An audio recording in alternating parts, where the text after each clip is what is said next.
I'm about to go on my first angling session since I went part-time.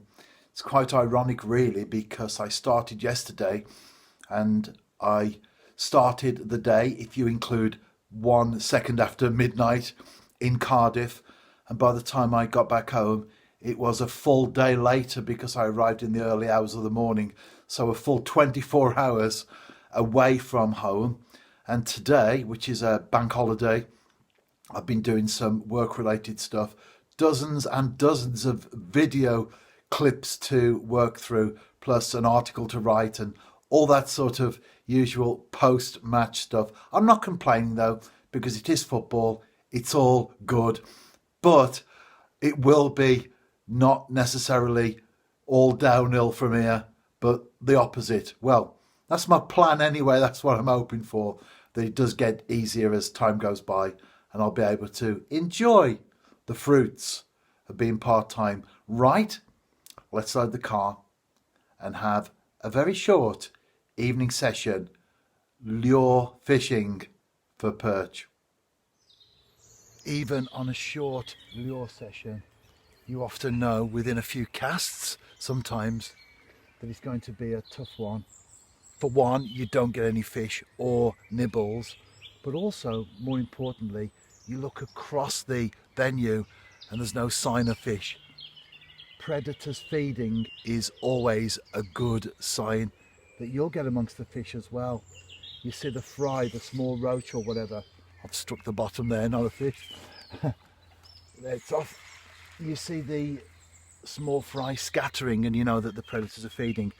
By the way, whenever you are lure angling, well, any fishing really, but especially this type of approach, because you're pulling a hook through the water, you always get snagged onto something. Always check the hook, because often you'll find that the hook bends as you pull out of the snag, even if it's just a small branch, because you're often using a smaller hook. Sometimes I'll go as low as a size 10 when I'm mini jigging. On this occasion it's my familiar size 6 hook and a 0.7 gram jig head. It might be tough going though, and I do feel that one fish would be a result. However, it's always good to be out and about, isn't it, at the water's edge. It's Monday evening. I was last fishing on Saturday morning. It seems like an eternity ago.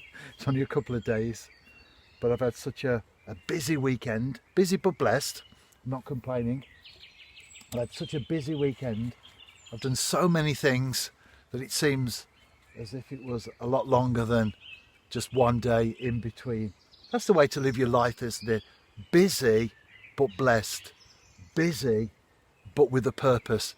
Anyone can be a headless chicken running around with no direction. But when you get purpose and vision and direction in your life, it's good to have a full life. As you can see as well there, the vegetation is starting to come through. Lilies, weed beneath the surface as well. It's a bad thing if you want to look at it like that, but it's also a good one as well, because those are the natural cover places that the fish will hold up in. So when you see a bed of lilies, cast to them. You'll often get perch hanging around there, also lurking in the vegetation beneath the surface of the water as they look to intercept a snack. Although so far this evening I don't think anybody's been doing any snacking.